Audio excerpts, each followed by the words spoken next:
Good afternoon and welcome to Deutsche Telekom's conference call. On our customer's request, this conference will be recorded. This presentation contains forward-looking statements that reflect the current views of Deutsche Telekom management with respect to future events. These forward-looking statements include statements with regard to the expected development of revenue, earnings, profits from operations, depreciation and amortization, cash flows, and personnel-related measures. You should consider them with caution. Such statements are subject to risks and uncertainties, most of which are difficult to predict and are generally beyond Deutsche Telekom's control. Among the factors that might influence our ability to achieve our objectives are the progress of our workforce reduction initiative and other cost-saving measures, and the impact of other significant strategic, labor, or business initiatives, including acquisitions, dispositions, and business combinations, and our network upgrade and expansion initiatives. In addition, stronger than expected competition, technological change, legal proceedings, and regulatory developments, among other factors, may have a material adverse effect on our costs and revenue development. Further, the economic downturn in our markets and changes in interest and currency exchange rates may also have an impact on our business development and the availability of financing on favorable conditions. Changes to our expectations concerning future cash flows may lead to impairment write-downs of assets carried at historical cost, which may materially affect our results at the group and operating segment levels. If these or other risks and uncertainties materialize, or if the assumptions underlying any of these statements prove incorrect, our actual performance may materially differ from the performance expressed or implied by forward-looking statements. We can offer no assurance that our estimates or expectations will be achieved. Without prejudice to existing obligations under capital market law, we do not assume any obligation to update forward-looking statements to take new information or future events into account or otherwise.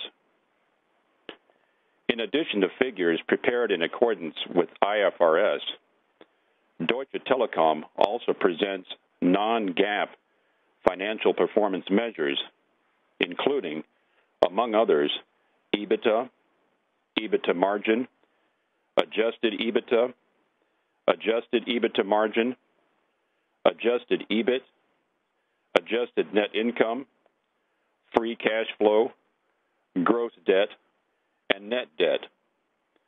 These non-GAAP measures should be considered in addition to, but not as a substitute for, the information prepared in accordance with IFRS. Non-GAAP financial performance measures are not subject to IFRS or any other generally accepted accounting principles. Other companies may define these terms in different ways.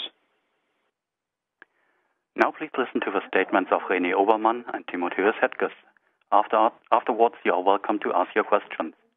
May I now hand you over to Mr. Stefan Eger. Thank you, and good morning and good afternoon to our listeners in the U.S. We're presenting our Q2 results for the DT Group today with our CEO, René Obermann, and our CFO, Tim Hedges. Due to a very tight schedule, we'll have to end the call sharply at 2 p.m. CEST. Therefore, ask you to restrict yourselves to 1 to 2 questions per person only. With that, I'll hand over now to our CEO, René Obermann. Yes, hello, hi. We have delivered a good and a solid quarter. Supported by currency, group revenues were almost stable at 14.4 billion euros, just 0.7% down. Adjusted EBITDA at 4.7 billion euros was actually slightly above last year's level. And free cash flow in the first half of the year was essentially stable at 2.8 billion euros. And on this basis, we reiterate our full-year guidance and also our dividend policy, which is unchanged. This compares, as I believe, very favorably to almost all other incumbent operators in Europe. Our solid first half results provide us with the necessary cushion to improve our competitive position in German mobile and in the US, with potentially some higher OPEX in the second half. In this context, let me also point out that we are not underinvesting in terms of CapEx. Although first half year CapEx came in 5% lower year on year, we are sticking with our full year guidance of CapEx on the same level as last year. In the US, the network modernization started in earnest only in June and will ramp in the second half of the year. And in Germany, we'll continue to ramp, especially the LTE and broadband CapEx in the second half of the year. So coming to Germany, we had encouraging fixed line results and slightly improved mobile service revenue trends as well. Good net adds in broadband and entertain, and line losses at a historical low at just 236,000, 20% below last year. This is really reflecting strong customer retention and great service quality and good service and increasing service reputation by our customers. In wireless, service revenue trends improved in Q2, and mobile contract net adds amounted to 464,000. But before, don't want to paint the picture too rosy, but the service trends improved, and I do believe that we might see an even further improvement in Q3, simply because the effects of the tariff migration and some wholesale extraordinary effects and so forth faint out. We have started investing into measures to fight back on market share, and we gained profitable customers already in Q2, and we expect to continue this going forward. Our goal clearly is to regain the market leadership in service revenues. Overall adjusted EBITDA margin improved to 42%, supported by an adjusted OPEX reduction of 4.1%. Second quarter in Europe results reflect a higher bias on market invest already and a deteriorating impact from the economy and currency. Revenues were down 5.9% and adjusted EBITDA 8.8%. And the underlying organic decline amounted to 3.8, minus 3.8% for revenues and minus 6.7% for adjusted EBITDA. Nevertheless, growth in key KPIs in these markets remained solid. The highlight of the US results was a further improved adjusted EBITDA and margin. Adjusted EBITDA increased impressively. And in euros anyway, by an 18.6%, but also in US dollars with 5.7%, with a margin reaching 27.7% of total revenues. In euros, total revenues were up 8.7% due to currency, while US dollar revenues declined by 3.1%.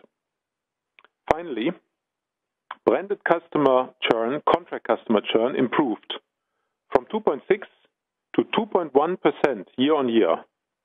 However, it was offset by weaker gross adds, but the churn trend is encouraging. In terms of the search of a new CEO, I have personally seen a number of promising candidates. The objective is to find a strong, an entrepreneurial, and a permanent CEO with relevant US market experience pretty soon. Let's take another quick look at the key group financials for the quarter and the first half year. In the quarter, reported net profit increased by more than 3/4 to 614 million euros. This was driven by a different seasonality of special factors compared to last year. Adjusted net profit declined by almost 14% due to a higher depreciation in the US. You will recall that last year we stopped depreciating the US following the announced sale of T-Mobile USA. This was reversed in the fourth quarter. Free cash flow was down slightly in the quarter and essentially stable for the first half year, while cash capex declined by 13.5%.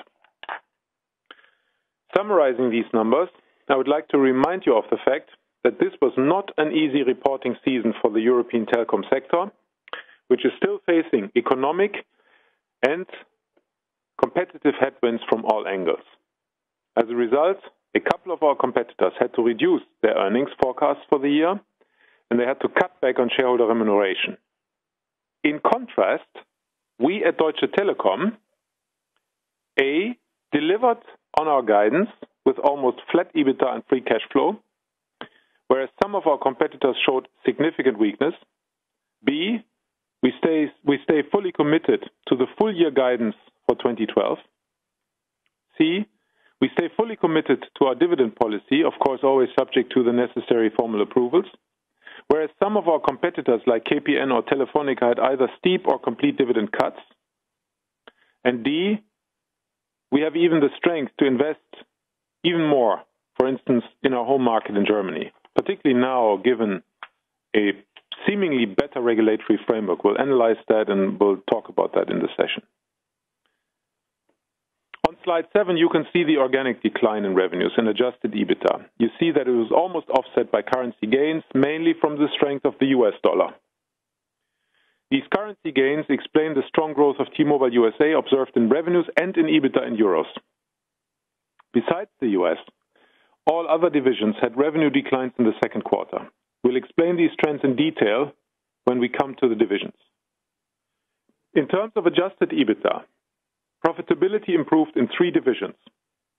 In the US, strongly in System Solutions and in GHS, while in Germany profitability was slightly down with a more pronounced decline in the Europe division.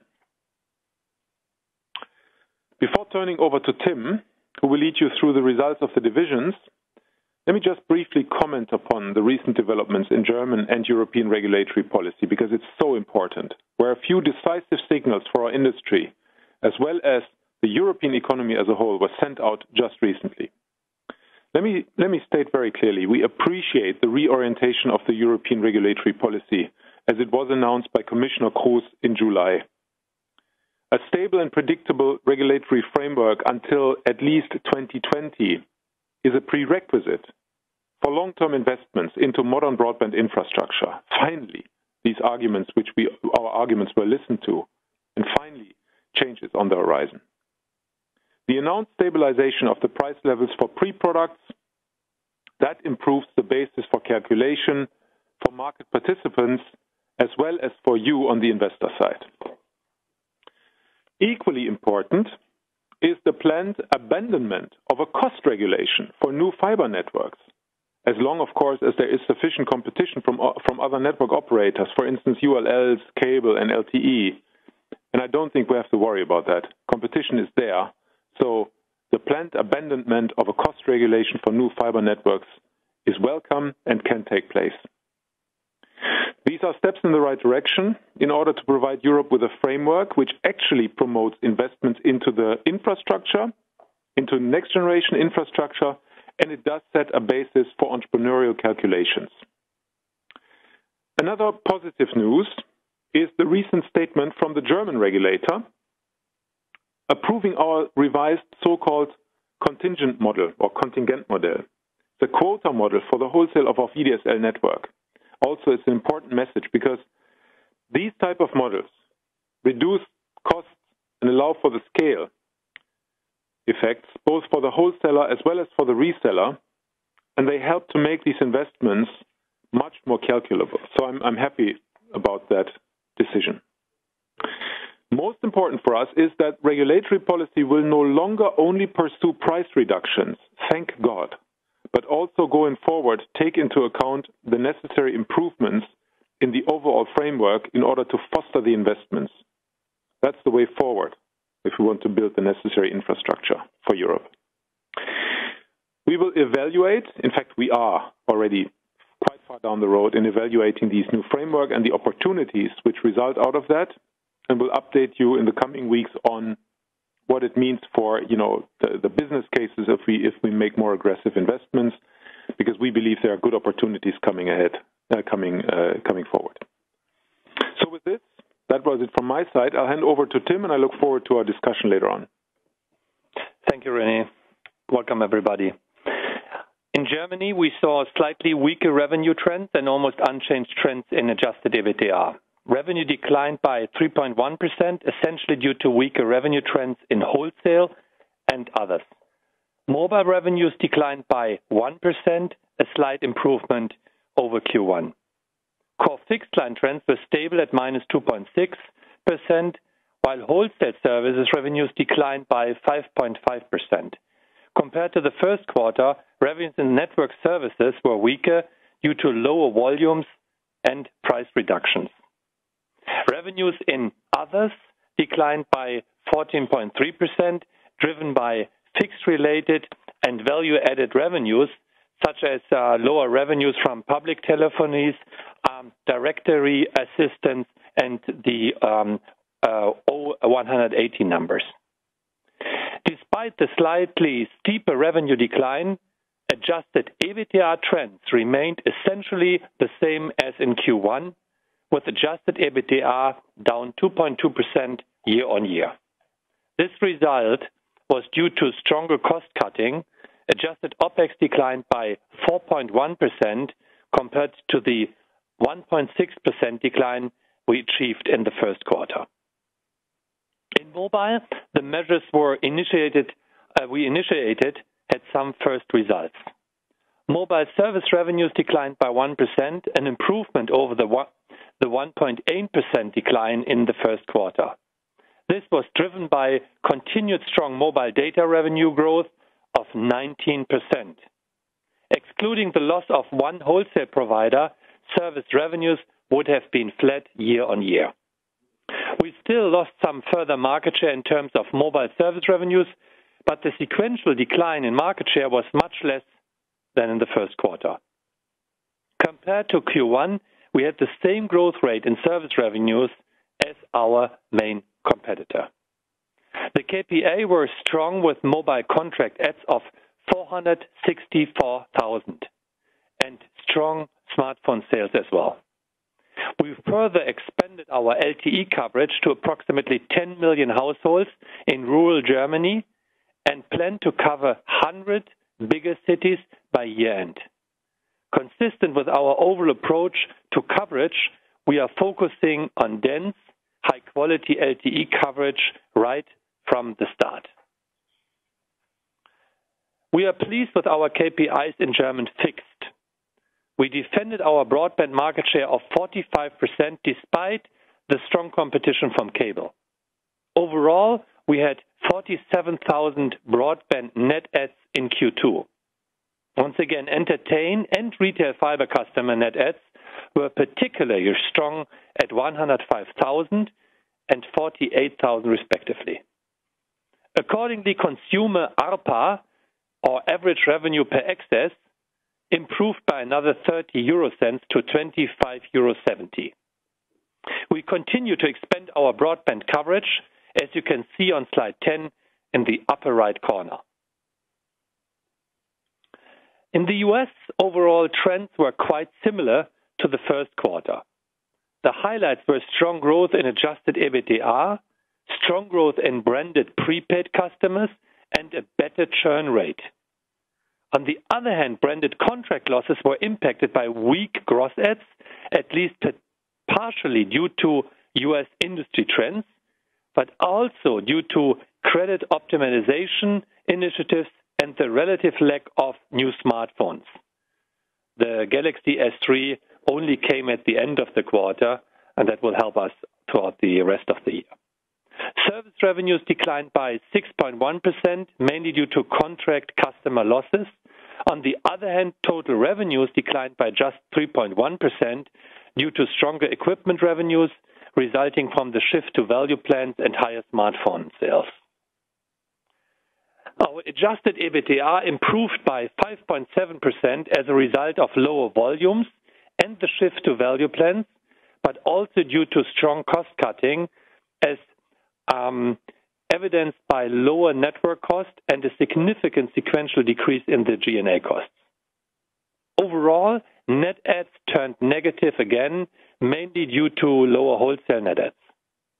The strong branded prepaid net add of 227,000 reflected the success of our monthly 4G unlimited prepaid plans. Among the US carriers, we had the best branded prepaid net add number in Q2. With regard to the implementation of our strategy, we made good progress in the second quarter. In June, we agreed on a spectrum swap with Verizon, which is conditional on the Verizon cable agreement. This spectrum swap, if approved, would significantly improve our AWS spectrum position in many markets. We started the network modernization in earnest in June and have already modernized over 250 sites. We expected to modernize at least 20,000 sites in the course of 2012. This plan is not changed. Our cost reduction program, Reinvent, is going very well. We are well on track to achieve the target of $0.9 billion gross savings in 2012.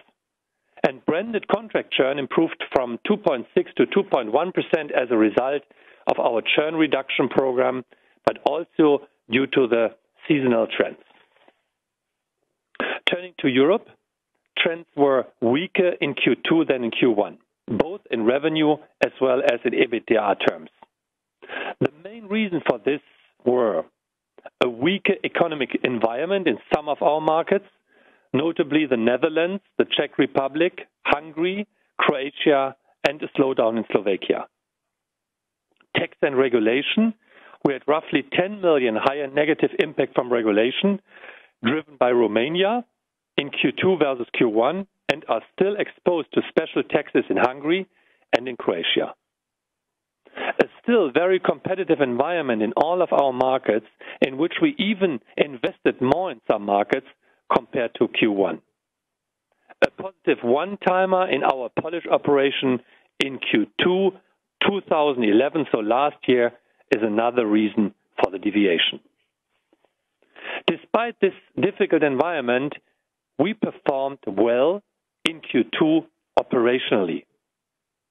To give you some examples, the higher market invest versus Q1 is reflected by the continued growth in key KPIs, broadband, TV access, and contract subscribers growth. Impressively, the smartphone share amounted to 60% of dispatched devices, up from 43% a year ago. We outperformed competition in some of our markets. In Greece, we outperformed Vodafone in terms of service revenue development. In Poland, we clearly outperformed our main competitor in terms of contract net add share. In the Netherlands, we outperformed KPN and Vodafone in terms of service revenue development. And in Romania, we are currently the only big player gaining mobile subscriber market share. So the reason that you have seen a further decline on the EBITDA side in the European business is due to more market invest in this respective region. Let's do a deep dive in the markets where we saw the most important changes in trends versus Q1, as can be seen on chart 14 and 15. In Greece, we are still facing a very difficult economic environment and an unfair regulation on the fixed line side. Despite this, the colleagues of OTE continue to do an excellent job under these conditions. Operationally, we returned to positive broadband and TV net adds on the fixed line side and outperformed competition in mobile again. Service revenues in mobile, however, declined in the quarter due to a tougher year-over-year comparison against Q2 than in Q1. And postpaid revenues were under pressure, driven by lower subscription fees and lower non-voice revenues. Higher SIM-only share is here the reason. On the cost side, the management continues to deliver, resulting in an almost flat EBITDA and a more than 2 percentage points higher margin. For the remainder of the year, the OTE management team will focus on securing their refinancing, further reducing their cost base, and maintaining momentum in both mobile as well as fixed. Looking into Hungary, the overall economic and political environment stays difficult, with the uncertainties around the new state entrant and the new usage-based special fee forced since July 1st, which Magyar Telekom will need to pay in parallel to the old telco tax until the end of 2012. Operationally, we continue to defend well our revenues, with underlying revenues ex-MTR being up 0.5% in the quarter, driven by our IPTV sales, our mobile broadband offers, and our new businesses. The drop versus Q1 is explained by the seasonality of some of our resale businesses, especially energy. On the mobile side, we outperformed competition with our 25,000 contract net adds and had a 57% smartphone share of all dispatched devices. The decline in the EBITDA margin year over year to 34.7% is a result of the low margins of the new revenue streams in our business mix. In Slovakia, a slowdown of the economy and the continued harsh competition had an impact on some business areas and on our financials.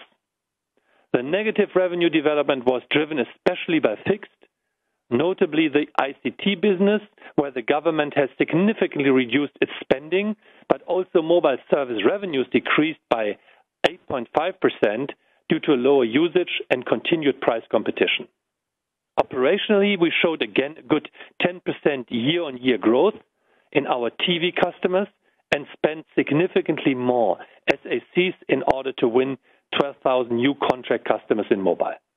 As a result of the revenue decline and higher market invest in mobile, even a good performance in cluster cost reduction could not prevent the decline in EBITDA margin to 41.6%. In this context, let me make a few remarks about our joint venture, Everything Everywhere. We achieved a growth in service revenues of 3.4% ex-MTR. With 150,000 contract net adds, we achieved a solid market share of postpaid net adds. We even increased. Postpaid churn remained at a low 1.2%. And finally, the adjusted EBIT margin remained stable despite higher retention expenditures, and we are on the track to achieve £3.5 billion of synergies by 2014.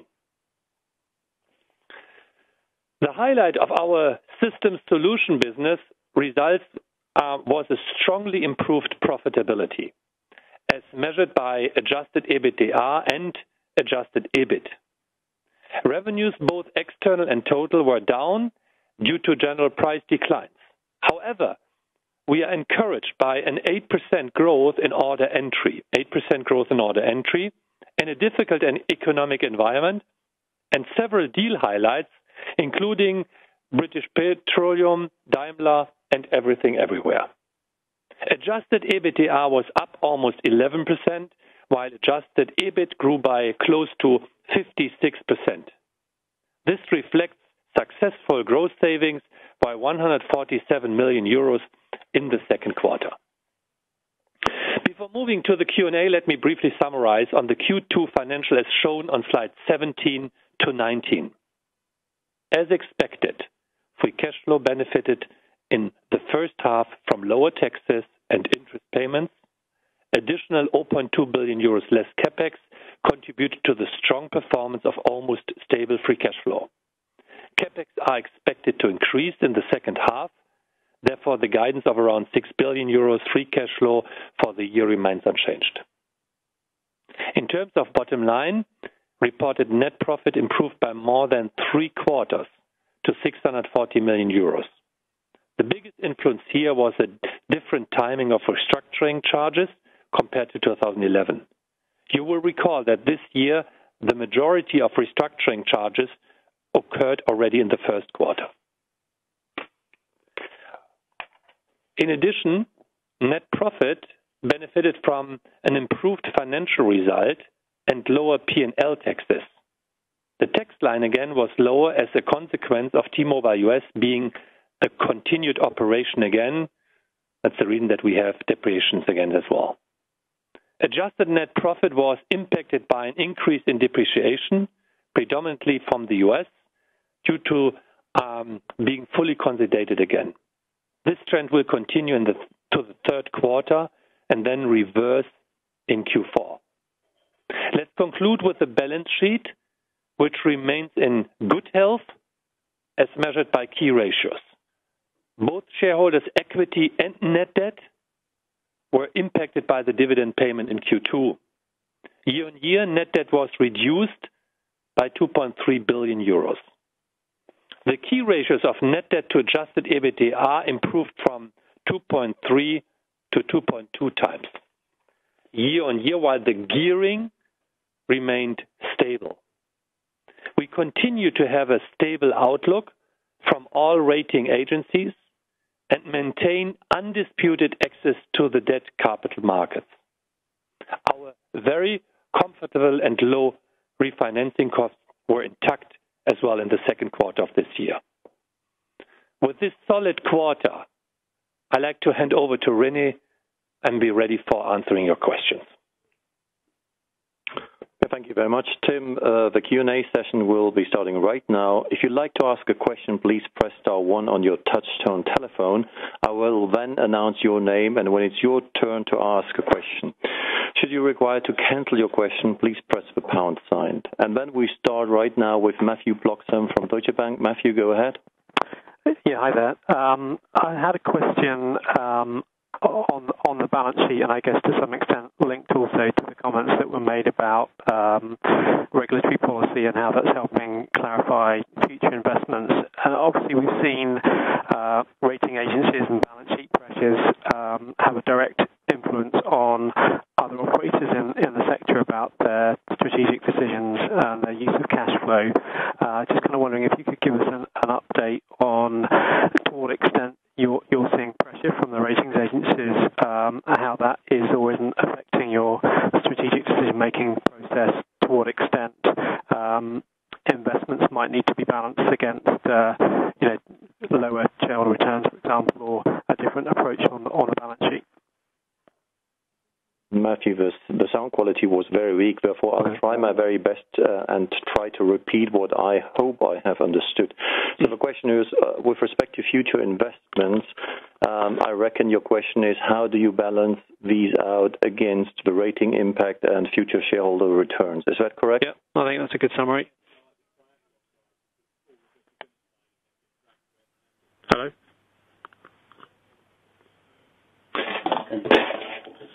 Matthew, I think, the outlined financial strategy, you all know, with regard to our different stakeholders, was very balanced and over the last year. And our current, investment prognosis for this year is absolutely intact and in a balance with this targets here. We're going to be able to invest 8.3 billion throughout this year. That is based in our planning, and this will help us, to fund the additional investments which we have laid out for the U.S. As well, it is helping us on with regard to the needed investments into the modernization of LTE and even fixed line infrastructure here, especially in Germany. With regard to 2013 and beyond, that is something, we have to discuss when a planning or a change to the planning is due. That is not the case today. Therefore, we stick to our outlined financial strategy. As I said, it's very well balanced. We have a comfortable payout ratio with regard to our dividend, and therefore, at that point in time, we are not worried with regard to any kind of unbalance in this regard. Thank you, Tim. And we continue with Robin Bienenstock of Bernstein. Robin? Yeah, thanks very much. I guess more of a longer-term question about the changes in fiber regulation. I'm wondering whether you think, given these changes, that investors should think about this leading to longer-term revenue growth in German wireline revenues eventually. And secondly, related to the U.S., given that your spectrum position has improved a little bit, you used to think about having a fairly short time horizon until you ran into spectrum constraints in the U.S. How far off do you think those constraints now are, and do you believe that some kind of deal is necessary there, or do you think you can go alone for quite a long time now on in your U.S. operations? Thanks.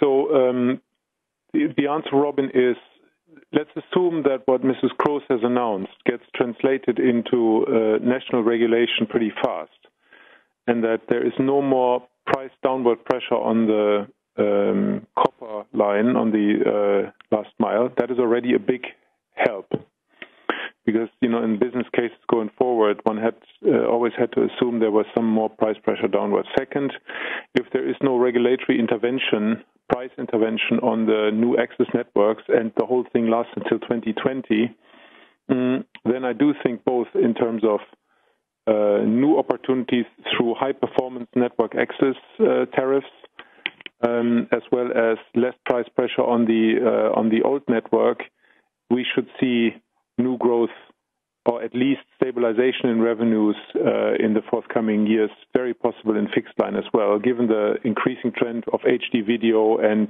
applications which require high-performance access. It's just that you see a customer trend on the application side, on the consumption side, and you see that even in the ARPU. So, yes, there is a perspective now, and clearly we have done our homework already with regards to what can we make out of this new opportunity and situation. It's just a bit early to discuss it here publicly, but we do think there are new opportunities to potentially be a bit more aggressive and a bit more, with an intelligent and a bit more aggressive investment plan, leveraging this and creating new sources of growth. But don't get afraid here. We are trying to always, as Tim said it earlier, we're trying to balance out the different stakeholder objectives, and don't overinterpret what I'm saying. I just say we have more opportunities. We will invest more, particularly in Germany, but we still try and keep in mind that we have different stakeholders, not just the network side and the customers. Spectrum constraints in the US. We are, I think we're pretty well positioned for the next, let's say, 4 to 5 years at least. I think it's very difficult to make a precise calculation. We in general, of course, we look towards new opportunities for scale and spectrum, but in general, I think for the next couple of years, we're pretty good. Probably 4 to 5 years. Rene, thank you. And we'll continue with Ulrich Rathe. Ulrich?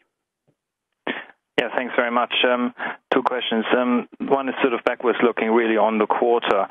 What exactly would be your rationale for holding back on market investments in the US? Clearly 28% margin constitutes a bit of a sort of a holdback in market investments.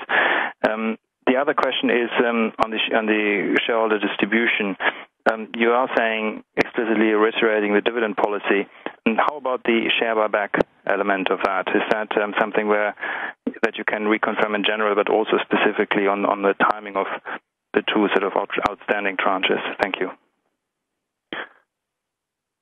I said it in the short speech that the investments and the upgrade in earnest started really only to get traction quite recently, and we expect some more investments in the second half of the year. But network upgrade program towards LTE, give or take a few weeks, but it's more or less on track, and we still plan to launch by the end of the year the LTE network.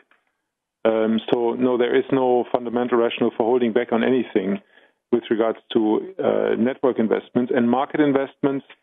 I mean, Philip put a lot of emphasis on these equipment installment plans and on bring your own device kind of things.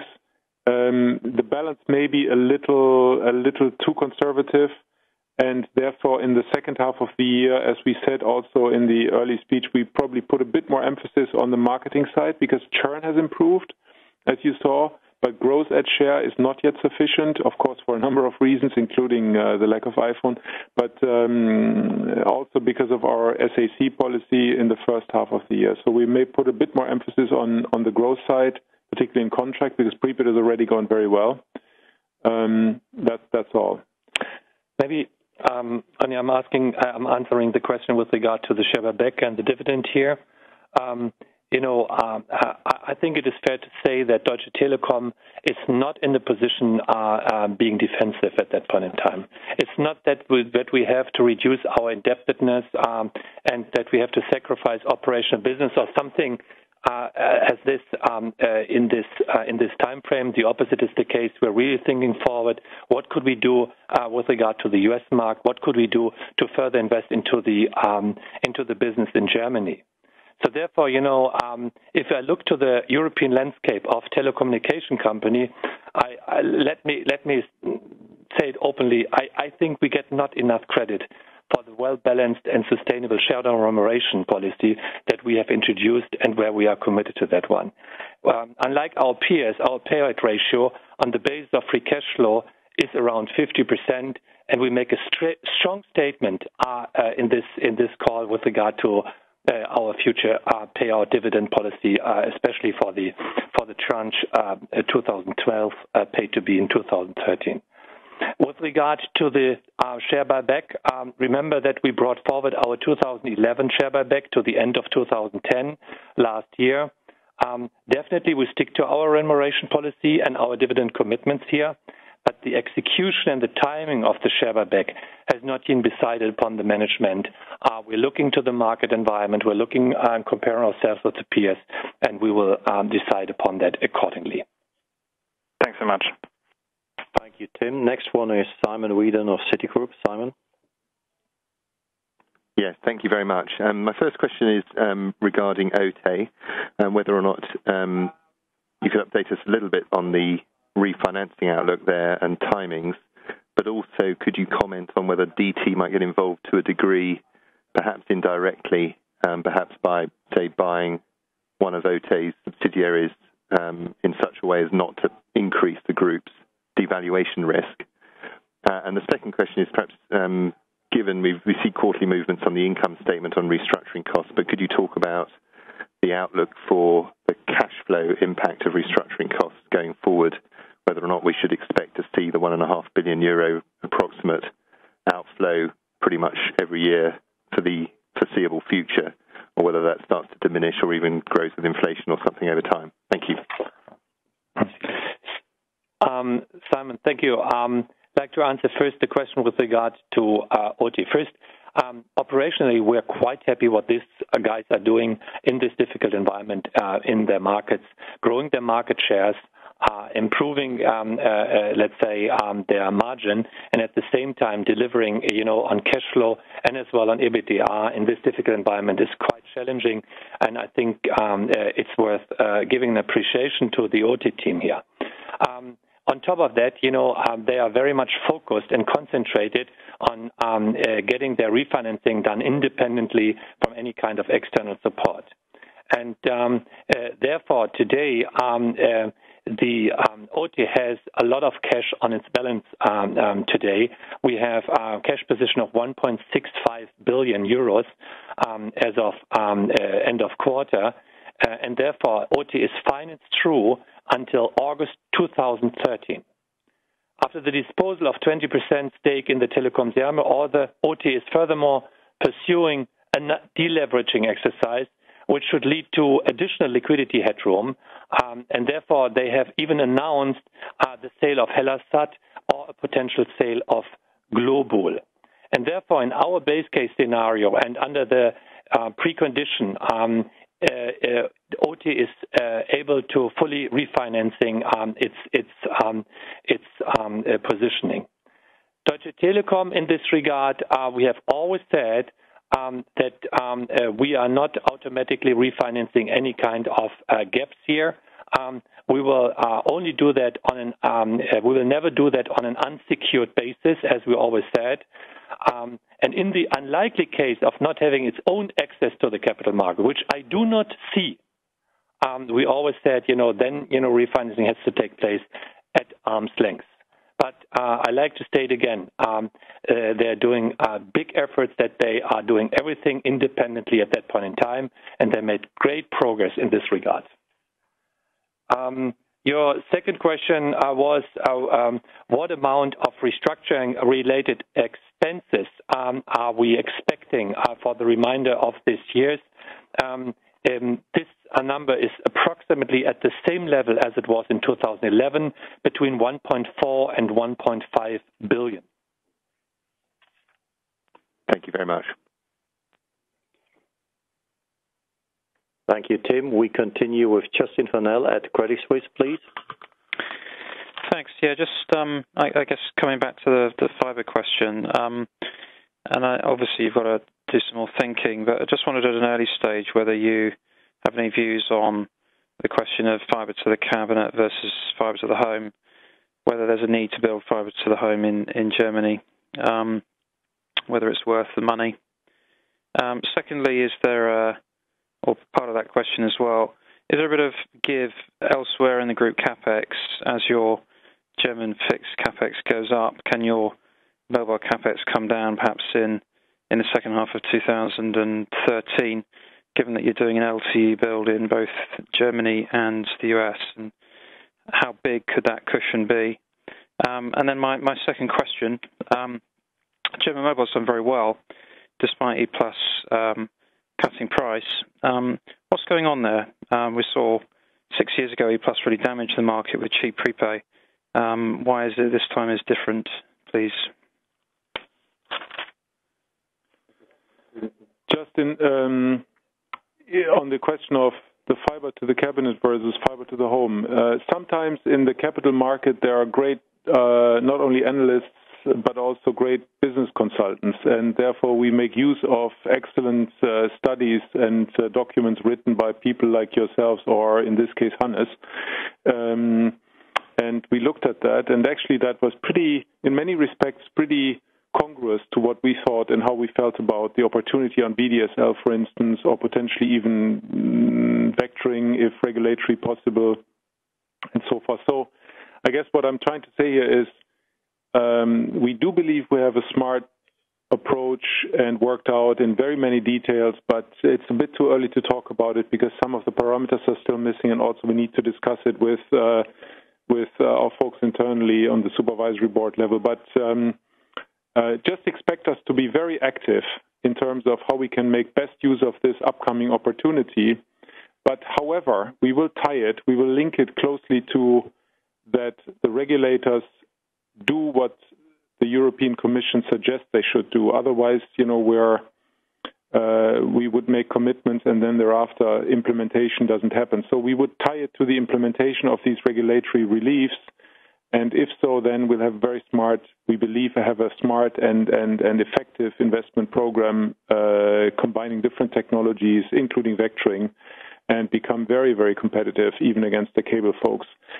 Certainly the answer is not just then to roll out, within a very short time frame, fiber to every apartment in Germany. That is not the answer, because that kills enormous value. We want to do it in a way that it increases value. And again, we believe we have found a way to do that, but it's too early to discuss it in detail. Please expect us to come back to you, in the next probably 4 to 6 weeks or 8 weeks or so. Maybe I answer the question with regards to the tariffs and price developments here in the German iPhone market. You have seen your phone, you have seen Drillish, you have seen United Internet with some new offers in the market, which are around a €20 all-net flat offering here. And we take that very, very serious. So don't think that we are overlooking it and not, comparing the performance of these initiatives here. Our intention in the mobile market and all our sensitivities are, on regaining growth in the service revenue market here in the mobile environment is on that turf. Therefore, we are very carefully watching what's going on. First indication shows that the €20 offer is not really big successfully. It hurt the own operator base more than maybe anticipated. The market reactions of the big players were mostly rational, especially from the D network operators so far. Our reaction, we have successfully addressed the price-sensitive customers with our discount brand. Kongstar has a very competitive and comparable offer in the marketplace, so that could be offered under the roof of Deutsche Telekom. And as a premium operator, we're trying to keep price points stable, but we want to enrich the tariffs. And therefore, we have included the SMS flat to counter the IP cannibalization, or we have increased our speed in order to demonstrate our network superiority here, whereas the e-networks. And we just recently, today, this morning, we saw another test where, it was confirmed that our quality of the network is significantly better than from some of the competitors. We anyhow believe that the speed is the main differentiator by which a premium network operator could drive data and even, ARPU over time. And therefore, it's not that we are trying now immediately to imitate any kind of lowest offer. We're trying to differentiate. We're trying to increase the attractiveness of our product. And if you look to our churn numbers in Germany, you see that we're quite successful in the answers for customers, that, what we are offering is something people even value. Thank you. Just on that question of mobile CapEx, is there a cushion there a bit for your group CapEx figures? The group CapEx guidance is completely unchanged, and which means Germany about 3.3 billion for this year in the segment. Thanks, Tim. Maybe one additional info. We don't see any change in trends of port outs to E+ so far. I think that is also important to state. And as Tim rightly saying, we are countering on our second brand with Kongstar and having actually quite good performance here. So now, as Hannes was already mentioned in this call, I think it's only fair that he also asks a question. So Hannes, go ahead. Just on two questions. First, in the first quarter, mobile service revenues in Germany seem to deteriorate. Now they have rebounded in a quite impressive way. So I just wanted to ask if you could provide a bit more color on just exactly how you achieved that so quickly, given that normally measures take a little time to take effect, and maybe also explain how sustainable measures are. Secondly, I just wanted... We can hardly hear you, so I'm not sure whether you are on a loudspeaker or in Siberia, or whether it's our fault. But can you repeat the first question again? Referring to the ability that you will have to service third-party iPhones from later this year.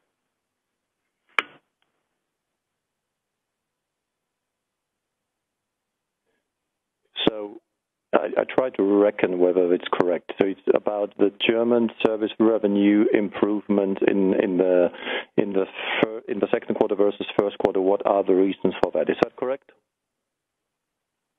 That's correct. Okay. Customer growth, both in terms of direct customers, Hannes, and also service providers. A big chunk came from service providers such as Turkcell, Lebara, and others, where we have started very focused offers for these target groups. But also direct customer contract customers grew by more than 100,000.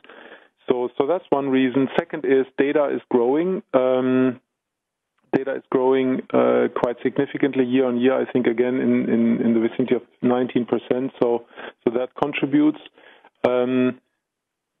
But still, on the other side, on the negative side, we still have the effects that customer migration into these new better tariff systems, which we introduced in 2011, that is an effect. And also we had enormous price pressure over the last 12, 18 months, and particularly also in the last 2 quarters on the corporate customer side. So I'm not happy yet with the situation, but I do have, I'm think, reasonable optimistic that Q3 may see an even improved picture with regards to mobile service revenues. But I can't, of course, say it explicitly at this point in time.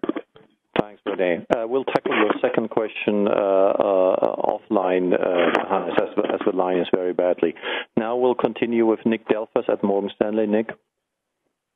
Hopefully you can hear me. Just a quick one on the USA.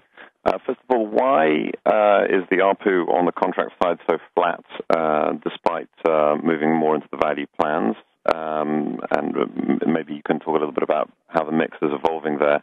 So you recorded flat ARPU on branded contracts.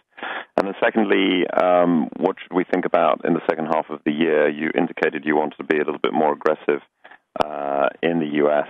At the same time, we've got iPhone 5. Should we be expecting another 1 million customers on branded contracts to be lost in the second half of the year? Okay. I think the reason, Nick, is that slowdown in branded ARPU growth reflects the continuing migration of customers to cheaper tariffs, in particular these value tariffs. On the other side, we also expect to see a cash benefit from customers on value plans that are also on equipment installment plans, as those customers pay for equipment over about 20 months contract period. This will not benefit the ARPU metric on the one side, but it does positively impact the cash flow side. So it has both effects. Just to be clear, I was actually surprised that the ARPU isn't showing dilution from these plans. Is the standard contract ARPU actually going up?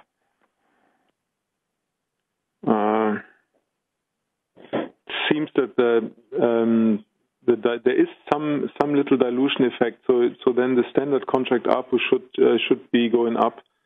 I just don't have the exact percentage on both sides of the contracts, but maybe we can look it up whilst we speak and deliver the answer in a few minutes, Nick, if you allow. Because there is one negative effect and there is a positive effect. So we'll get back to that. And then to the second question in the meantime, we're not giving a guidance for the expected customer losses in the second half. As René rightly pointed out, we have enough firepower to be more aggressive in the second half. We'll have a bit more support from network modernization. We'll have a bit more support from better handsets, including the Samsung Galaxy.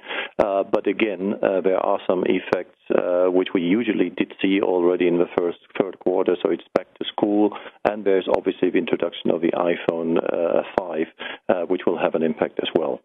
Whilst looking for the answer and getting back, we continue. I think Tim has it. Sorry. Look, I think, it's a very complex answer due to the fact that in branded contract we have the old tariff plans like FlexPlay and others, and we have the new value plans included in this ARPU number under branded contract. So the good message is, I think that being more competitive on the price side and having reduced, let's say, our tariffing for the contract service, despite of this development, our branded contract ARPU hasn't declined. It has slightly increased from 57.26 to 57.35. So therefore, yes, there is some dilution from these new tariffs on the ARPU side, but we even have lost, old tariffs which were there with a lower valuation in our average ARPU number, and we are quite happy that it is an uptake than rather a further decline on our ARPU. But we could go further into all of the tariff plans that you better understand, let's say, the exact ARPU prospects for the future. Okay, thanks so much. We have time for two more questions. We start with Dominic Klarmann of HSBC, followed by Fred Boulon at Nomura, please. Oh, yes, thank you. A follow-up question around funding NGA investments. Are asset disposals in Europe on your agenda at this stage at all, or can you exclude that? And then separately, maybe just your big picture view on America Mobil's interest in KPN and Telekom Austria, and do you expect more such outside interest in Europe or even bigger consolidation within Europe, say, in the next 2-3 years? Look, as we said earlier, we are talking about different, initiatives within the group with regard to improving our competitiveness in Germany on the fixed band side. We're even discussing how to improve our competitiveness in the U.S. There's and the moment where we would have, let's say, additional investment plans and additional investments coming or, needed, that very moment we would, answer the question on how we get this initiatives financed within the group. There are no decisions at that point in time with regard to assets disposals. They are anyhow not needed at that point, and therefore let's balance out. Let's try to discuss that when the decisions are due. As René have said, we are intensively working on these initiatives, and therefore, in short notice, I think we will have a very intensive discussion on some of the initiatives coming. You asked for the big picture with regards to the foreign investments from Carlos Slim in KPN and Austria and so forth. Look, it remains to be seen how the influence from the new shareholding structure turns out to be. I do think he would do that with a long-term view and potentially seize the investment opportunity here in Europe, given the low valuations of European telcos and also a potential change in regulation. And again, I would concur with that. I think in the regulatory framework, what I hear from Brussels, by the way, thank you for supporting comments you made and many of you made in the more recent times. That was helpful because I think the Commission has understood that there is urgent need for action. And I do consider that equally, full of opportunities now, if that is translated into national regulatory practice. So I think he would see it the same way, and therefore it makes these investments in order to see value creation over the next couple of years.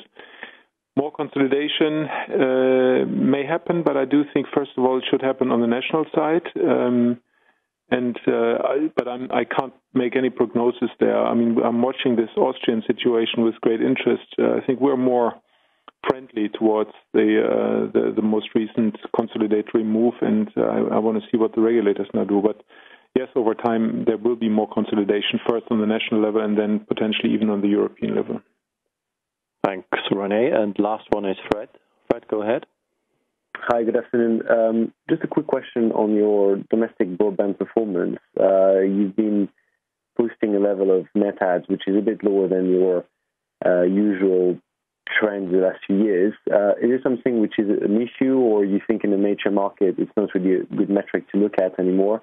And secondly, if you can talk a bit about the appetite for high speed in Germany. I mean, we see the take-up of VDSL is still reasonably small. It's going up, but still at a very low level. So is there an issue of pricing there? And how do you take that into consideration when you think about what is the right network strategy for Germany? Thanks. Yeah, hello to Biarritz. The lower net add share you asked for. I'm still relaxed because we are keeping our 45% market share on broadband. That is a very strong position, and I intend to get our teams ready for defending this mark, give or take smaller variations, but around 45% is a really strong position. And there is more uptake on triple play now. We also have more success on VDSL. So no, I don't think the German situation in broadband is bad. I think however, we need to approach the next generation access in a very smart way and need to expand our performance on the network side in order to remain competitive and fight cable. Otherwise, over time, we might lose more share. But since we're aware of it, and since the regulatory framework promises better amortization on those investments, you hear me currently fairly optimistic that over the next couple of years, the trend may be our friend again, other than in the past. Take up of VDSL, I think I answered the second part of your question. Customer appetite for high-speed broadband. Yes, but not in such a... It's not scary yet. I mean, so far we can perform, we can satisfy most of the customer appetite with VDSL. But again, in the future, we may have to do the vectoring in order to improve VDSL performance. We have to roll out further and aggressively the LTE side. I think it's manageable, but there is a growing trend, of course, over time for broadband, for bandwidth. That's clear. Thanks, René. And thanks, Tim. Due to the tight schedule, I think we have to end it. Should you still have further questions, get back to the Investor Relations Department. We've also written down all the people who are still in the waiting list, so we will call you proactively in the next hour. And with that, have a good afternoon and speak to you soon. Bye-bye. We'd like to thank you for participating at this conference. The recording of this conference will be available for the next 7 days by dialing Germany 49-1805-2043-089 via reference number 435045. I repeat, Germany 49-1805-2043-089 via reference number 435045. We are looking forward to hear from you again. Thank you and goodbye.